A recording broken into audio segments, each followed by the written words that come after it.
eu sou fotógrafa, eu fotografo famílias profissionalmente há cerca de 4 anos. Em algum momento desse trajeto, eu senti necessidade de fazer um trabalho autoral com coisas que eu também gostava, mas que eu não conseguia incluir na fotografia de família, né, na fotografia remunerada. Então, eu pensei em iniciar um projeto com mulheres, onde eu as fotografaria nas estações do ano, né? E, por isso, o nome Estação Mulher. Mas a gente sabe que Brasília não tem as estações tão nítidas, né? Tão perceptíveis assim. Quem mora aqui sabe que a gente sai de casa de manhã de regata e a probabilidade de voltar embaixo de um temporal é enorme. Então, a ideia das estações foi meio que por água abaixo. Mas eu tinha um apego particular pelo nome. Eu queria manter o nome Estação. Então, eu pensei em usar estação para remeter ao lugar onde elas seriam fotografadas, que, nesse caso, seria um lugar que tivesse significado para elas, que fosse importante realmente para elas. O projeto ficou engavetado por cerca de 1 ano. Mas ele sempre esteve muito vivo aqui, sempre com muita vontade de acontecer. Até que eu convidei uma querida amiga para participar, apresentei a ideia para ela e ela prontamente topou. A Tami foi a primeira mulher a ser retratada para o projeto nessa ideia de ser retratada num lugar que tivesse significado. Que, nesse caso, foi a casa dela, com todos os objetos dela, as coisas que ela mais gostava. E foi bacana que o resultado, com esse ar de intimidade, foi muito legal o resultado. Só que eu não queria só fazer as fotos, colocar no pendrive e entregar para ela no final. Então, para postar no blog, junto com as fotos, eu escrevi um texto com todas as percepções que eu tinha sobre ela, né? Sobre a mulher que eu já conhecia, porque ela já era, de certa forma, minha amiga. E eu agreguei textos desde o primeiro trabalho na estação, que foi o da Tami.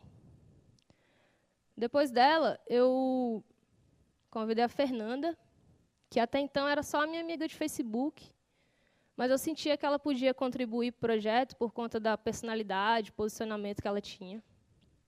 Eu a convidei e aconteceu da mesma forma, nós fizemos o ensaio todo na casa dela, com os objetos dela, com toda a intimidade dela. Foi uma experiência diferente para mim, porque a família dela estava presente e eu me senti muito acolhida por eles. Foi assim, um momento muito bacana.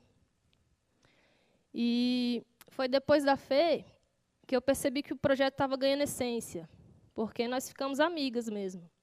E nós somos amigos até hoje. E, inclusive, ela foi uma das pessoas que mais me motivou para estar aqui contando isso para vocês. Então, eu percebi que não findava depois da postagem no blog ou da entrega das fotos, estava indo além disso. O projeto nunca teve um cronograma, assim, uma forma certinha de acontecer. Na verdade, ele nunca nem foi para o papel, ele sempre aconteceu aqui na minha cabeça. E sempre teve uma característica meio camaleão, ele vai se adaptando conforme as oportunidades que eu tenho, assim. Mas é organizado. Então, depois da Fê, eu convidei a Gabi. A Gabi é minha prima. Ela sofre de uma síndrome que chama Síndrome de Klein-Levin, que aqui é mais conhecida como a Síndrome da Bela Adormecida.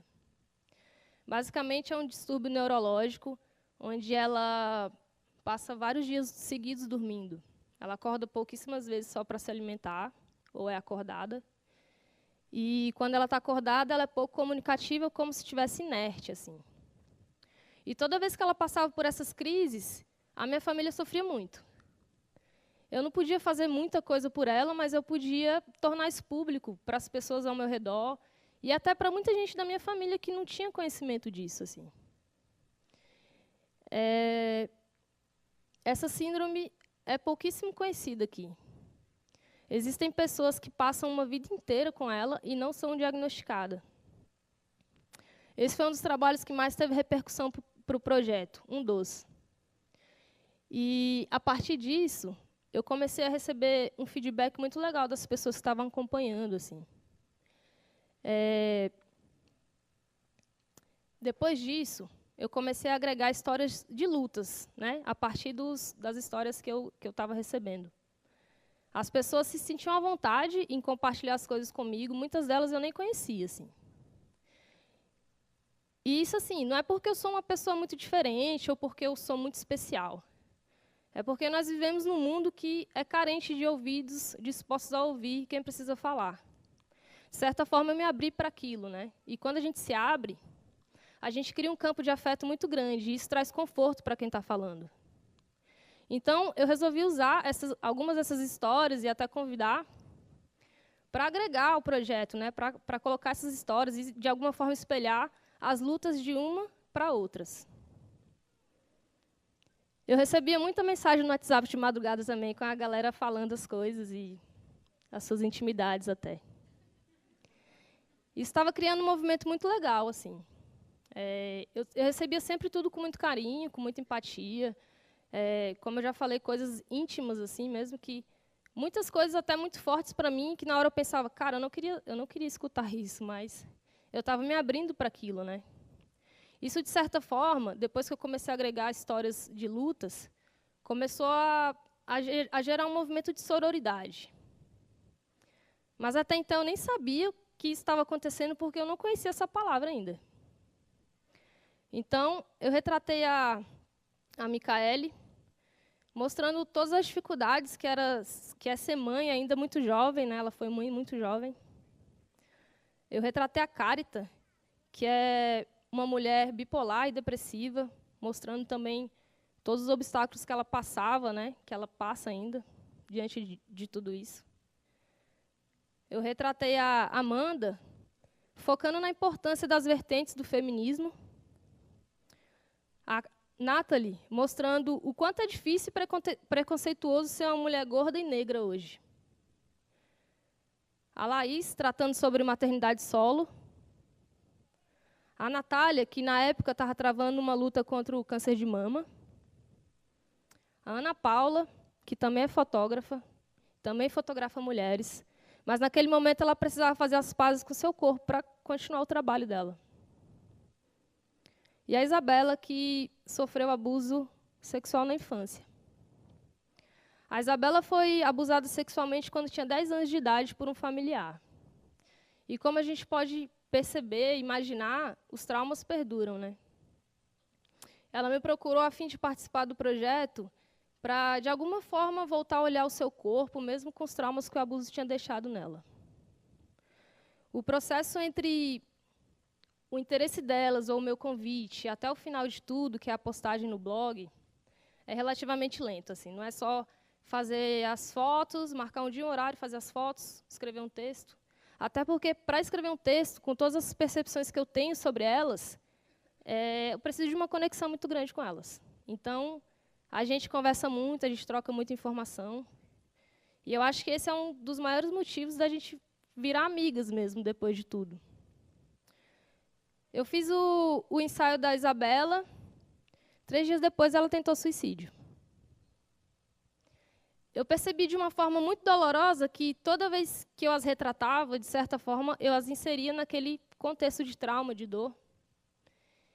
E que eu não podia simplesmente chegar, vasculhar a dor do outro, colher os resultados que eu queria e ponto. Né? Diante desses casos, assim, a gente sempre escuta alguém falar, tipo, nossa, mas ela é tão jovem, ela é tão bonita, ela é tão saudável, ela né, tem uma família e está querendo tirar a vida. Nesse momento, quem estava falando isso era eu. Eu já estava há algum tempo retratando essas mulheres, acreditando que as lutas que elas travavam realmente eram as maiores lutas do mundo enquanto elas fossem fortes. E na primeira experiência que eu tive com a fraqueza de uma delas, eu a desmereci e julguei. Hoje eu entendo que a gente está sempre tentando sobreviver a alguma coisa, sabe? Ou a uma depressão, ou a uma bipolaridade, ou a um câncer de mama, ou porque a gente, de certa forma, não é aceito porque a gente gostaria de ser aceito. Sempre vai ter alguém sofrendo porque não tem o que comer em casa, ou porque perdeu o amor da sua vida, ou porque não consegue fazer amigos no colégio por conta da sua cor. E, no final, tudo é um sofrimento e tudo é um problema. E a gente não deveria colocar isso numa balança. Isso tudo serviu para eu repensar muitas coisas dentro do meu trabalho, como eu estava usando a minha arte, o que eu estava fazendo com os resultados que eu colhia dessas mulheres, né, espelhando isso para outras. Eu passei um tempo assim, refletindo bastante, muitas vezes até me culpando por julgar, que eu acho que, num primeiro momento, eu não queria, assim, na verdade, que isso estivesse acontecendo com uma pessoa tão próxima, né, porque ela já era próxima de mim. E eu acho que é natural a gente julgar, mas não é normal, né? E, depois de um tempo, eu voltei com os ensaios, mas agora valorizando muito mais a forma como eu estava me relacionando com as pessoas. E não só com essas mulheres, com as pessoas que faziam parte da minha vida. Hoje eu acredito que a forma como a gente se relaciona pode mudar realmente o mundo. Não é uma utopia, eu realmente acho isso, que a forma de você se relacionar com o próximo pode mudar mesmo. E aí eu voltei com uma responsabilidade afetiva muito maior e mais cuidadosa, né? Hoje eu tenho um cuidado muito maior na forma como eu as trato, como eu trato cada fragilidade delas. Depois disso, então, eu retratei a Mayal, que é uma índia Kayapó, uma das poucas índias, né, mulheres da tribo, que saiu para estudar, ainda jovem, se formou em Direito numa faculdade do Tocantins, e hoje ela trabalha com causas voltadas aos indígenas. E retratei a Juliana Caribé, que também é fotógrafa, que já esteve aqui no Osobuco, e passou por vários quadros de abandono ao longo da vida, e se propôs a participar do projeto a fim de se olhar de uma forma diferente. Eu já vim aqui no Osobuco várias vezes. E a Elo sempre convida, né? Como ela acabou de fazer, ela convida as pessoas a escreverem e a contar suas histórias. E depois de muito tempo eu resolvi escrever sobre a minha história, a minha experiência, né?